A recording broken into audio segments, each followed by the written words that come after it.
Judas é a figura exatamente da hipocrisia, da avareza, da traição e também a figura dos mercenários, dos aproveitadores do Evangelho, que vendem Jesus como Judas vendeu, porque o nome de Jesus traz rentabilidade, traz lucro, porque o nome de Jesus traz riqueza. O que a Igreja Católica tem feito? O que a Igreja Evangélica Protestante tem feito? Difere muito do que Judas fez? Nenhuma diferença há. Judas talvez seja no valor da moeda. Judas traiu Jesus por 30 moedas de prata. Hoje, a traição é com um valor muito mais significativo, numeroso. É em alta proporção ou quantidade. Eu estava recentemente vendo um vídeo de uma reportagem muito interessante. No entanto, na própria reportagem a gente já vê ali o lucro em nome de Cristo, o comércio. E a gente já faz uma autocrítica a tudo aquilo. Do Cabrini, que foi visitar Jerusalém, e lá mostrou a Igreja da Natividade, onde, segundo a tradição católica, Jesus teria nascido. E ali fizeram, então, exatamente uma catedral, uma basílica, não sei como é o nome ali próprio. Depois visitou uma outra igreja também católica, chamada de Anunciação, que seria o local exato onde o anjo teria anunciado que Maria teria Jesus. Depois foi para um outro local chamado Nutrição, onde seria a casa de São José, eu ia dizer do apóstolo Pedro, mas também até foram na casa onde que Pedro teria vivido. E na casa de São José, Jesus teria estado ali,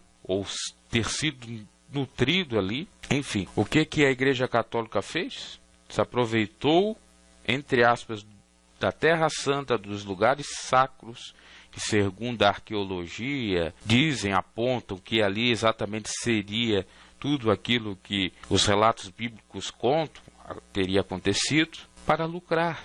Porque quantos que vão lá visitar e querem tocar exatamente onde que Jesus nasceu, na manjedoura, querem estar onde que Maria teve a anunciação do anjo, querem ir onde que Jesus foi alimentado pelo Pai, São José, querem ir até mesmo na Via Crucis. Inclusive, há uma numeração de 1 até 14, chamada de estação, onde vai demonstrando os fatos, até a culminação da morte de Cristo, que seria o 14º ato ou a 14ª estação, e ali tendo sempre um altarzinho, algo assim sacro para o pessoal tocar, para sentir, não, aqui.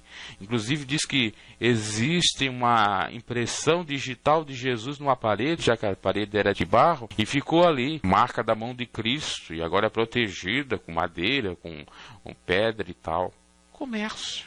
Inclusive fatos históricos revelam que onde eles cultuam que fosse o local exato da crucificação de Cristo, não é o local, bem como onde seria o sepulcro dele. Ali mostrava naquela reportagem que, inclusive, tem as pedras do verdadeiro sepulcro de Jesus. Enfim, nada contra a exposição histórica, é muito importante, nada contra procurar comprovar o Jesus histórico. O que sou contra, o que o Evangelho é contra, o que Jesus é contra, que os evangelistas contaram, é com o comércio em nome dele. É com exatamente lucrar com a obra de Deus, o que Judas fazia. E a igreja está podre e rica. Assim também como igrejas protestantes que estão lá em Israel, estão lá na Palestina, trabalhando nesse sentido também. Isso é de Deus? Isso provém da vontade do Senhor? Não. Aí vão vender água santa. Depois mostrou outro cenário onde que o pessoal, as pessoas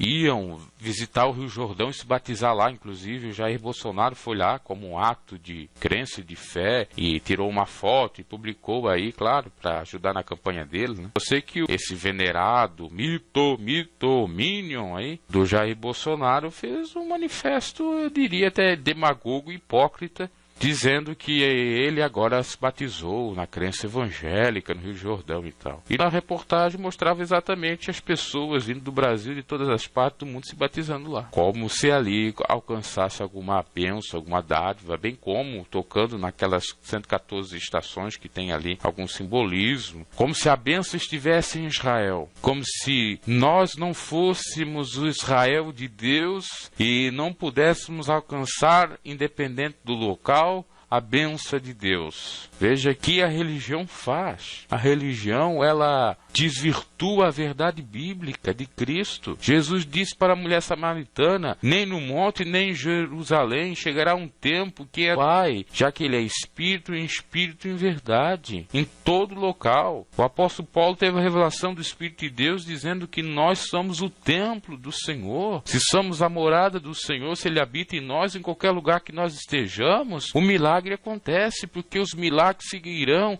aqueles que crerem. Os milagres não acontecem a nós irmos para um determinado local e lá fazemos alguma ritualística, mas sim pela fé. E a fé pode ser aqui no Brasil, no interior, numa cidade mais pequenininha do Brasil, como lá na Antártica. O mesmo Deus é todas as partes. Ele não muda, é imutável, está em todos os lugares, é onipresente. Mas os experts da religião têm que aproveitar o nome de Deus, têm que seguir o espírito de Judas. Tomemos muito cuidado. Por isso que Jesus se afastava geralmente da multidão, porque a multidão representava essas variedades de pessoas que, na realidade, só representavam um único, exclusivo interesse, que era de se aproveitar de Jesus, que era não seguir o Evangelho de Cristo. Se já os seus próprios discípulos tinham dúvidas acerca do que ele dizia, se já os seus próprios discípulos não criam e fizeram muitas coisas erradas, imagina a multidão. É claro que dentro da multidão existia a exceção à regra, tanto que o próprio Jesus chegou a dizer, mas geralmente eles não caminhavam junto com a multidão. Era um povo afastado da multidão, se nós analisar também. Quando Jesus disse que a exceção à regra foi quando ele falou que o profeta e sua casa não tem honra. Quer dizer que vinham as pessoas de outras localidades receber a bênção, e às vezes vinha em comitiva, em multidões, fazendo aí 2.000, 3.000 pessoas, mais ou menos aí. Quando você em Deus deposita sua fé,